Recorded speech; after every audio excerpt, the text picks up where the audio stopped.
r/ask Reddit. What small thing makes you automatically distrust someone?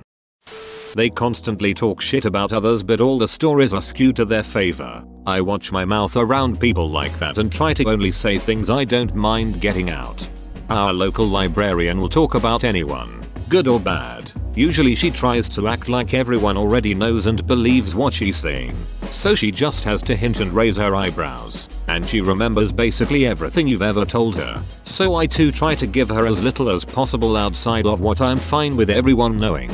Edit. It's a small town. So she has legit known me for 20 years. I don't think I'd be able to feed her lies and I don't want her to call me out on it in 10 years. It seems to me that a lot of the gossip is either 20 years outdated or stuff about people who work for the town MDETC that the other people in those fields also know or talk about. Such a weird position to be the gossipy type. Sounds like an interesting neighborhood. People who can't keep something to themselves and talk about another person's private matters. I'm very private about myself, as trust takes years to build up but seconds to shatter. I'm admittedly bad about this. I feel like I generally talk too much in general, but sometimes I'm not great about realizing I might be saying something someone would rather I didn't. Working on it takes time. When you get started, try to think, would I be saying this if X was sitting here next to me? When they openly brag about ducking someone over. Edit. Alright, I ducking get it. It's not small at all. It didn't register in my head when I was typing this answer. I get it. You guys can stop now. I had an old manager at a fast food restaurant that bragged so much about doing this at a steakhouse. Their 7 ounces steaks could be cut between, let's say, 6 and 9 ounces. And he would intentionally cut them all at 6 ounces to save the company money. Which is okay I guess, but I really hated it. And him for it. He was really scummy. By saying which is okay I guess does not mean I was okay with it. I mean that by the practices of his company it was fine. I did quit working for him the day he told me this story. I just imagined hundreds of steak zombies coming to take 1 ounce bites out of this guy's flesh. When they tell you all their exes are crazy. Edit. Proceeds to get flooded by people saying their exes are crazy. Or that they're all evil, and that you have to fight them to be with her. If they burst into coins when vanquished, you could make a nice profit on the side. When someone borrows something and never attempts to return or mention it until you bring it up. Yep, like money. I shouldn't have to ask for my money back. Whoa, this is my highest voted reply. Thank you all. I delete my text messages right away sometimes. I have no record saying that I'll pay you. It's said so often I'm not worried about giving it away. Mistreating service people, children, less intelligent people and animals. Also the presumption that everyone around them is less intelligent. In their mind anyone in a service role is less intelligent. They told me not to tell anyone but never will trust someone like that. If they tell me other people's secrets they'll no doubt tell other people mine. This isn't super accurate though I get your point. Someone once told me not to tell anyone they were a child molester so yeah I didn't listen to that. While I agree with you, I do generally tell myself things that others have told me, with the understanding that I am telling him to vent rather than spill secrets and that it stays strictly between us. I know it's not always the best thing but it works because I get the chance to talk out what I've been told and how I responded, and he listens. Edit. I've been getting a lot of flack for this comment. I ask permission before they tell me everything. I do not go behind someone's back to spill their secret to myself. I ask first. When they judge others for the very things they're guilty of themselves. I mean I get that it's difficult to see your own faults sometimes, but it's pretty comical when the pot calls the kettle black. I know someone who always complains about people being arrogant and rude to her, but she doesn't realize that everyone feels like they're walking on eggshells around her because of how unnecessarily rude she can be over anything you say. When she complains about how mean everyone is at work and how difficult her job is, I can't help but wonder how much of it is self-inflicted because of her own personality and the way she responds to them. Oh man, this hits close to home. My parents were quite well off, self-employed real estate developers before the financial crisis. Then everything went tits up. My mom had to get a job for the first time in decades. She's incredibly smart and driven, and has this attitude that she is the only one who can do anything competently. For years she either quit or got fired from every job she had. She was always complaining about how terrible her managers were and how they were impossible to work with. And I kept thinking, yeah, maybe it's not them. She finally got a job she loves with people she likes, but the first few months were tough as, I assume, her co-workers got used to her aggressive style. When I catch them lying about something very small with no consequences if they were to tell the truth. Learned this behavior because of my father, who would get abusive over small and normal details and would change the rules every week without telling. If I lie about the number of people I was with, it's because I remember my father's anger over the fact that I saw too much or not enough friends. Also, both my parents used to believe me more when I lie and call me a liar when I told the truth. I don't know why I said that. Maybe so you know serial liars don't mean bad, but avoiding them still seems like a good plan, so keep on. That is a fairly common behavior on kids that suffered abuse or had controlling parents. I don't trust physicians who never say I don't know. The most dangerous physicians are the ones who make a bad call and then defend it with all their might. Those who answer a question incorrectly with supreme confidence. If a doc occasionally says I don't know, let's look it up, then I know I can trust her/him. I don't trust physicians, people who never say I don't know. I use this as a filter when I interview people for jobs. I'll deliberately ask questions without objective answers or that require information I know they don't have. Trying to bluster or persuade me your answer is the right one is a big red flag. My field is full of ambiguity, so it's important to get someone who understands that it's not as important to have all the answers as it is to know how to proceed when you don't have them all. If someone happily tells you they've cheated on someone before, one of the biggest red flags ever.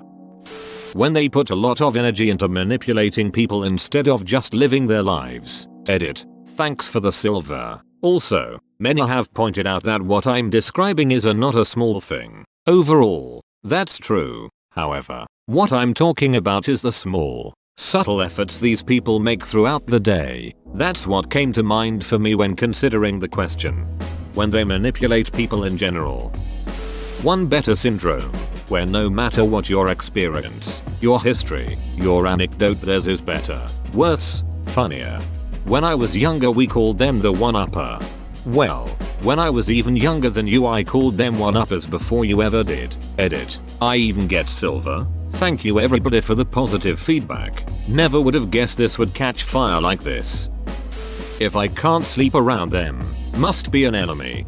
Another red flag is if you can't fast travel around them and before you meet them there is a vendor with HP potions and a save point. Guy lives in a giant room? Be wary. When they state something you know to be false as fact. Edit. As discussed below, it's more of a problem if they don't accept correction when presented with better information. Unless they plead ignorance and agree with you. True that.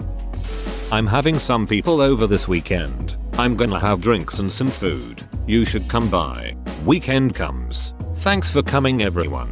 So today I'd like to talk about an amazing business opportunity. Hell nah. To the nah nah nah. People actually do this?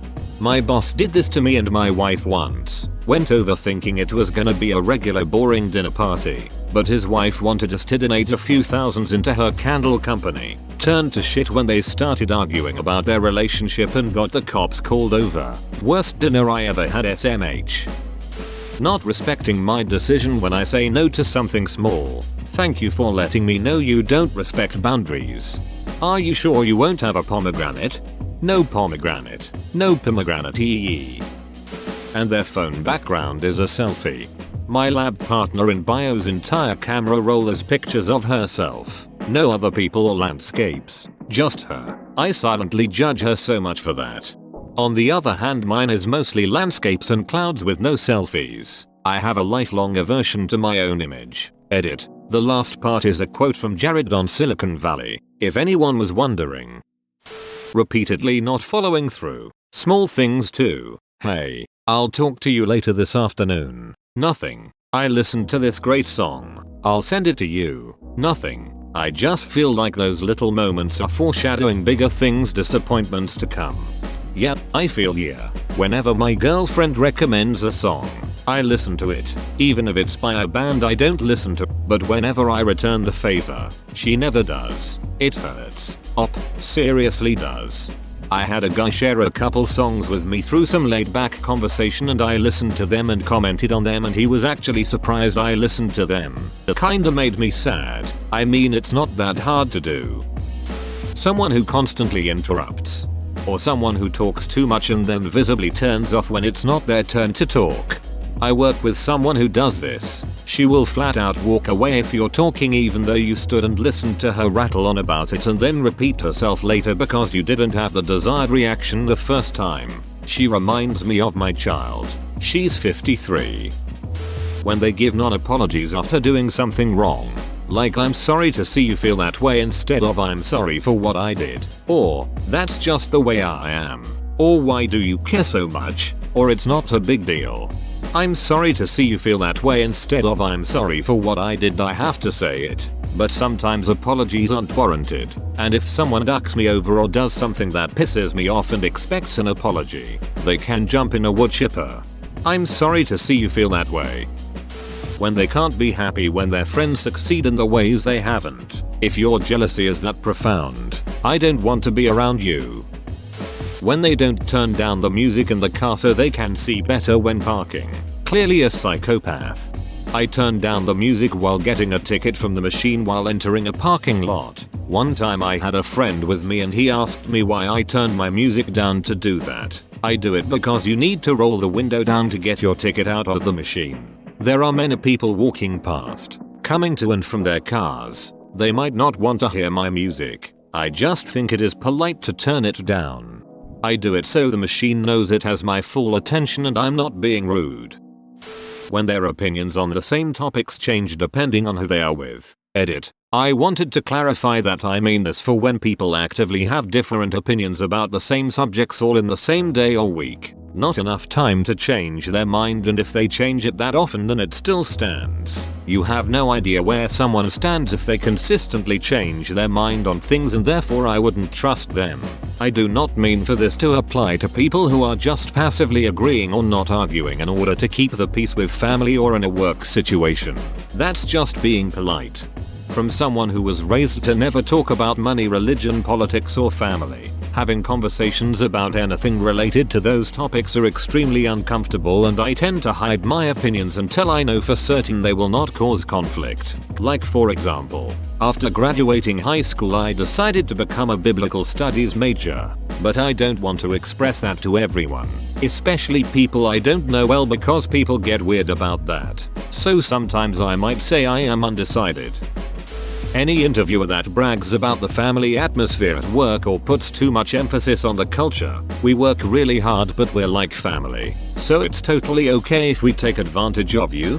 I left a job after our manager put a sniddy post on FB saying how we're a big family and he's so chill and better than other stores of the same company in the area. So we shouldn't complain about things to management because we wouldn't want to work at the other stores, right? This is a day after I found out my bonus had been cut for several months. Mate, if I worked at the other stores I'd have double the hours and a much larger bonus. Don't throw family in my face. Overtime means family. Family means no one gets what they deserve. Whoa, you made it to the end? You're a ducking beast. I'll cut you a deal. Smash like and subscribe for more curated content, bruh. It's free and that's a great price.